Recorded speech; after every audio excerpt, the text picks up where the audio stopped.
Being healthy will not get your ass on a treadmill. Losing your man boobs so you could hook up with somebody, now that's motivation. So I want to know, what do you want? Do you want to lose weight? Do you want to triple your income? Do you want to start an nonprofit? Do you want to find love? What is it? Get it right here. You know what it is. Don't analyze it to death. Just pick something. That's part of the problem. You won't pick. So we're going to be talking about how you get what you want. And frankly, getting what you want is simple. But notice I didn't say it was easy. It's very simple. In fact, if you think about it, we live in the most amazing moment in time. So that thing that you have up here, whatever it may be, you want to use healthy eating to cure your diabetes, you want to figure out how to take care of the elders and start a new hospice center, you want to move to Africa and build a school, guess what? You could walk into a bookstore right now and buy at least 10 books written by credentialed experts on how the hell you do it. You could Google it, and you could probably find at least, 1,000 blogs documenting the step-by-step transformation that somebody else is already doing. You can find anybody online and cyberstalk them. You can just walk in their footsteps and just use the science of drafting. Follow what everyone else has done, because somebody else is already doing it. So why don't you have what you want? When you have all the information that you need, you have the contacts that you need, there are probably free tools online that allow you to start a business or join a group or do whatever the heck you want. It all comes down to one word. Shut the front door, you know what I'm talking about? The F-bomb. It's everywhere. You hear it all the time, and I honestly don't understand what the appeal is of the word. I mean, you don't sound smart when you say it. And it's really not expressing how you really feel. It's sort of a cheap, shot to take. And of course, I'm talking about the word fine. How you doing? Oh, I'm fine. Oh, really? You are? Dragging around those extra 40 pounds, you're fine? Feeling like roommates with your spouse, and you're fine? You haven't had sex in 4 months, you're fine? Really? I don't think so. But see, here's the deal with saying that you're fine. It's actually genius. Because if you're fine, you don't have to do anything about it. What a flimsy and feeble word. If you're crappy, say you're crappy. If you're amazing, say you're amazing. Tell the truth. The bigger issue with fine is that you say it to yourself. That thing that you want, I guarantee you've convinced yourself that you're fine not having it. That's why you're not pushing yourself. It's the areas in your life where you've given up, where you've said, oh, I'm fine. My mom's never gonna change, so I just can't have that conversation. I'm fine. We gotta wait until the kids graduate before we get divorced, so we'll just sleep in separate bedrooms.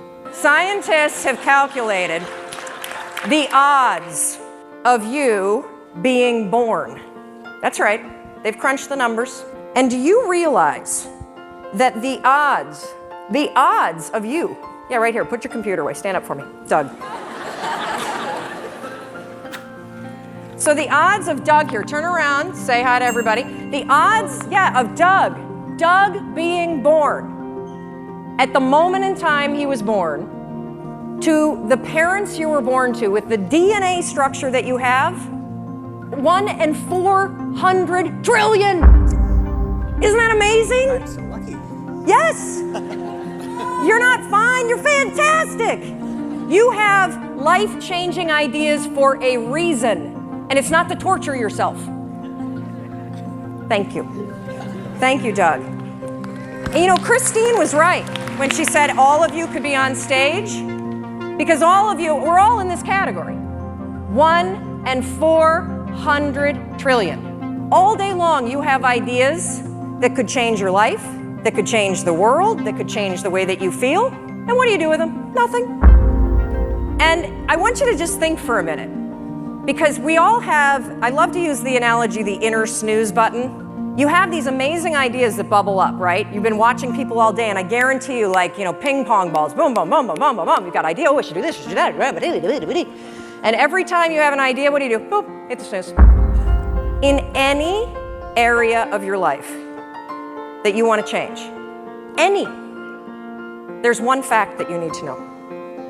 You're never going to feel like it. Ever. No one's coming. Motivation isn't happening. You're never going to feel like it. So one more thing that you can use, I call it the 5-second rule. Your mind can process a facial expression in 33 milliseconds. It can move pretty damn quick. The other thing that it does very quickly is if you have one of those little impulses that are pulling you, if you don't marry it with an action within 5 seconds, you pull the emergency brake and kill the idea. Kill it. If you have the impulse to get up and come dance while the band is playing, if you don't stand up in 5 seconds, you're going to pull the emergency brake. If you have an impulse about you were inspired by somebody's speech today and you don't do something within 5 seconds, write a note, send yourself a text. Anything physical to marry it with the idea, you will pull the emergency brake and kill the idea. Your problem isn't ideas, your problem is you don't act on them. You kill them. It's not my fault. It's not anybody's fault. You're doing it to yourself. Stop it. I'm counting on you. 1 in 400 trillion. You got stuff to do. And it's not going to happen in your head. So I want you to practice this today. I want you to practice the 5-second rule. You see somebody and you think they have that impulse, they look interesting. Walk over there. You were inspired by somebody and you have a request, make it. Experiment with it, and I think you'll be shocked about what happens. And one more thing, I want you to know that everything that I do, whether it's the radio show or the television show or the book that I wrote or the column, it's for you. And if there is anything that I can do, if I can do anything to make you do the things you don't want to do so you can have what you want, I will do it. But you need to walk over, you need to open your mouth, and you need to make the request. You got it? Good. Go do it.